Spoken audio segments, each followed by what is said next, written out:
Hi, I'm Betsy Seale. I'm the head of growth for Iris and Romeo. We are a clean skincare makeup brand. We're sold in Sephora. Was founded in 2019 by Michelle Goff, who realized that a lot of the traditional makeup wasn't working for her. So we offer multitasking hybrid products. Our first product was Best Skin Days, which is a tinted SPF. It's sort of a moisturizer foundation hybrid. And from there have a range of products we sell to Nordstrom. We are on QVC as well as 500 Sephora stores, Sephora.com, Credo, and some other smaller retailers. I'm excited to be here. Great, and I'm Ben Riggle. I'm the managing director for Channable.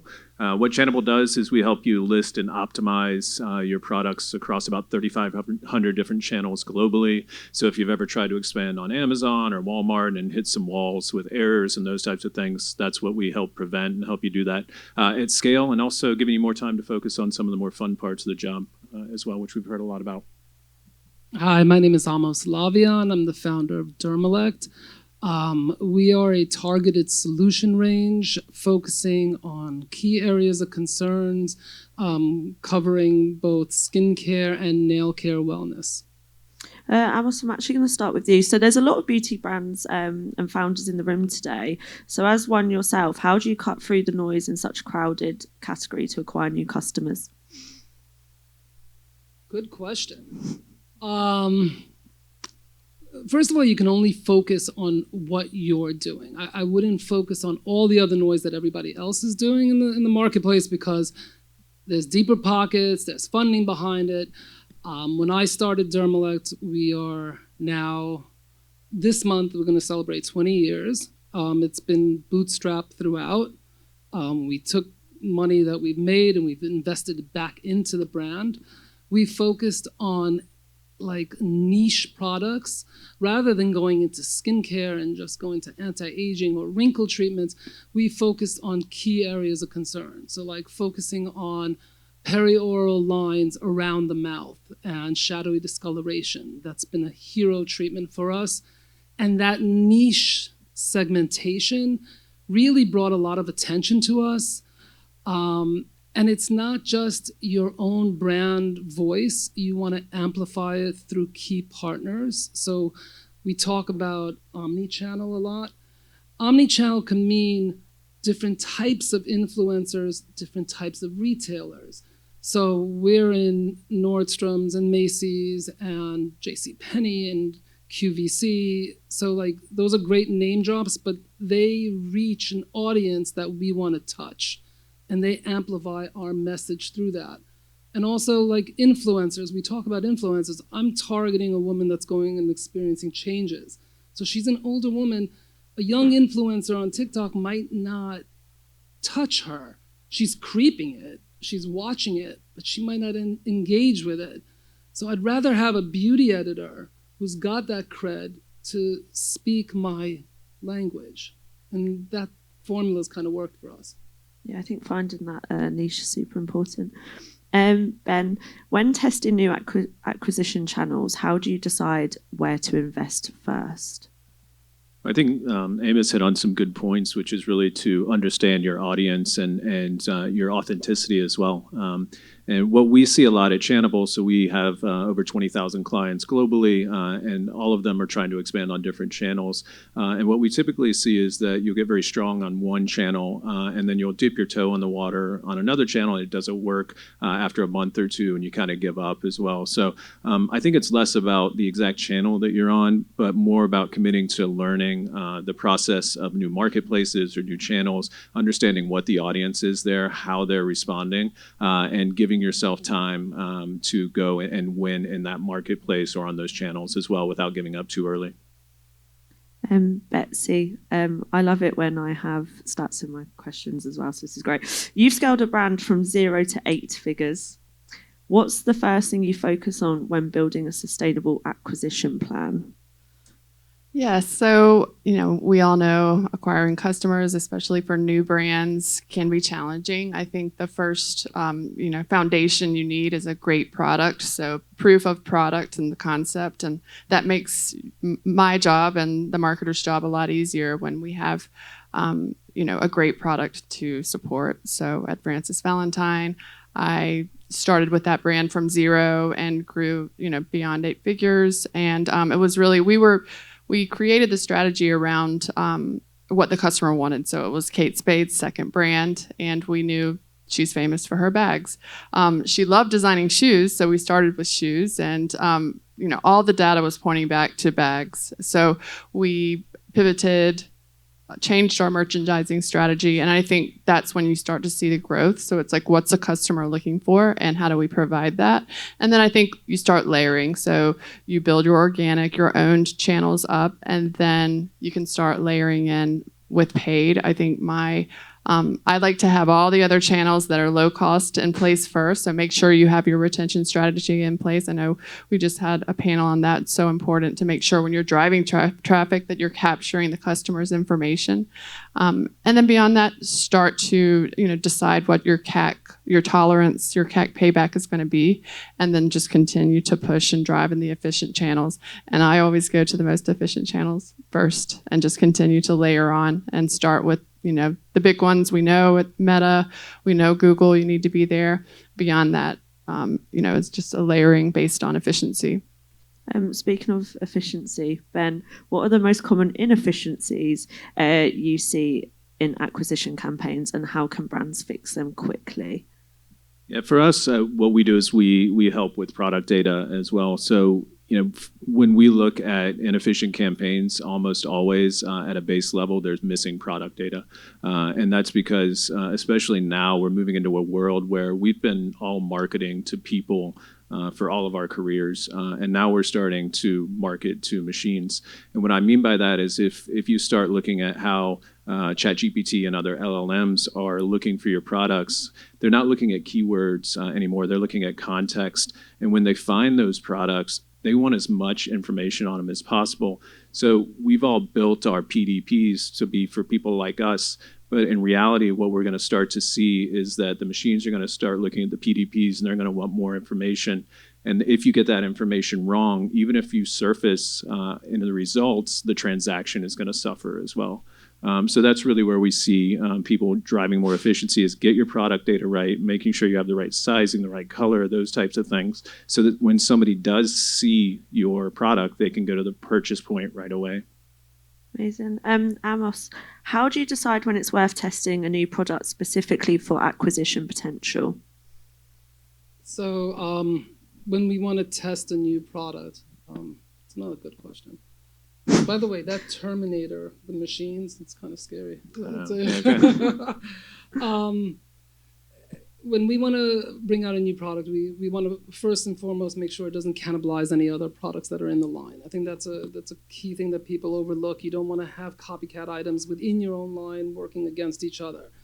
The other thing is you want to bring in new customers. Are you bringing in the same type of customers, or are you looking for a whole new different demographic, whether it's another age group or another, like for instance, I am strictly in skin wellness and nail wellness. We do nail treatments. We had a full color range of nail polish, 70 SKUs with stories and imagery and celebrity manicurists and celebrities wearing it. And it kind of took over the whole nail care category for us. And we intentionally decided to exit that because it wasn't our core function. We weren't going up against the big nail polish brands. We didn't have that kind of clout. I wasn't stylish enough either, But we did have a voice in bringing a formulated product for nail treatment. And most recently, for 15 years, we've been doing nail wellness. We never had a nail polish remover because it wasn't a significant point of difference. And we came across a nail polish remover that was odorless, that is organic, and removed all nail polishes with one wipe, all 10 fingers. And it sounds kind of silly, but it was really fantastic. Like whenever you open up a nail polish bottle, you smell it, you're like, oh, but it had no scent, odorless. And it's not a moneymaker, but it has brought so much acclaim, so much awards, so much credibility that acquisition strategy to bring that into our product line as an upsell, even as a cross-sell, it's really done very well for us. Even though, like, if you're looking at it from a financial perspective, no, it's a me too. It's not a me too. It's an add-on. I will be buying that today. Betsy, when you see performance dropping on a channel, what's your process for diagnosing and fixing the issue? Yeah, so I think, in paid channels, we're looking at creative fatigue, audience saturation.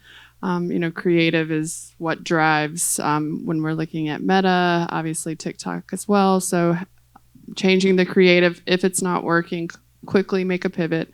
Beyond that, we know there's a lot of channels that drive revenue for our site. So if it's, say, direct traffic is down, organic traffic is down, what's going on in the ecosystem? Are we, are influencers not posting as regularly as they have been? Because paid and, the middle of the funnel, the conversion driving campaigns cannot drive all the revenue. We need the entire ecosystem to work. So a lot of times it may be something that's not relating to paid. So then we need to go boost our UGC or, creators and the traffic there. So. Amazing. And we touched on automation in a panel earlier, but Ben, how can automation free up marketing teams to focus on strategy rather than repetitive tasks?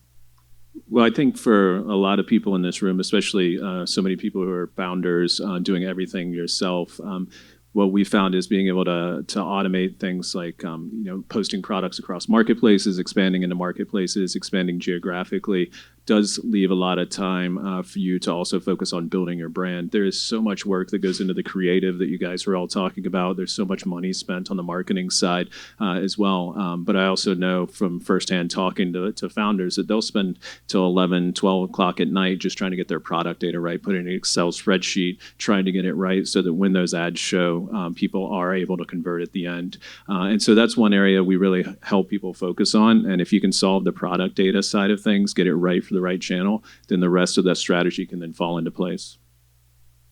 Amos, so you mentioned about the nail polish. It's been great for sort of brand. But how has award recognition translated into measurable customer growth? Well, it's always great winning an award. There is that, yeah. So I can give you we're on QVC, and we got on QVC initially through their .com only.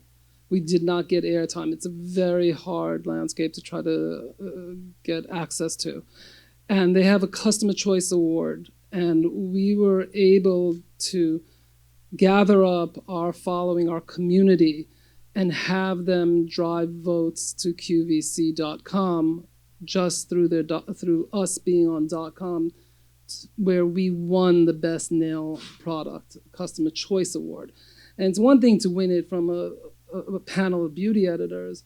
It's another thing to get it from the customer's viewpoint. And then they put us on air, and it kind of snowballed from there. And we're up now for our third one consecutively. So that credibility from your peers speaks volumes. And I'd like to talk about a little bit about product is king. If you come out with a good product, a good experience where the person takes it home and the expectation levels are met, she'll talk. And she'll talk, on the phone, she'll traditionally as well as online. So that really does help acquire customers at the end of the day. Yeah, I think customers listen to customers, and that's why great reviews work so well as well. Ben, we've spoken a lot about data today, all the fun stuff, but what results can brands expect when they go ahead with a solution like Channable?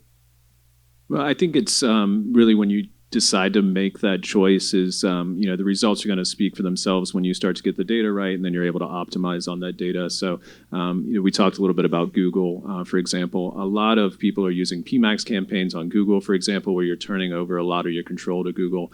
What we allow you to do is still use those PMAX campaigns, but also use your own product data and your revenue and other data to actually optimize your advertisements within Google. So you can have manual control over that, and you can optimize to outcomes like hero products or gateway products. Perhaps maybe the nail polish remover as well, which sounds a little bit like the Costco hot dog, by the way, where you get the loss-leading Costco hot dog. Yeah, exactly. There you go.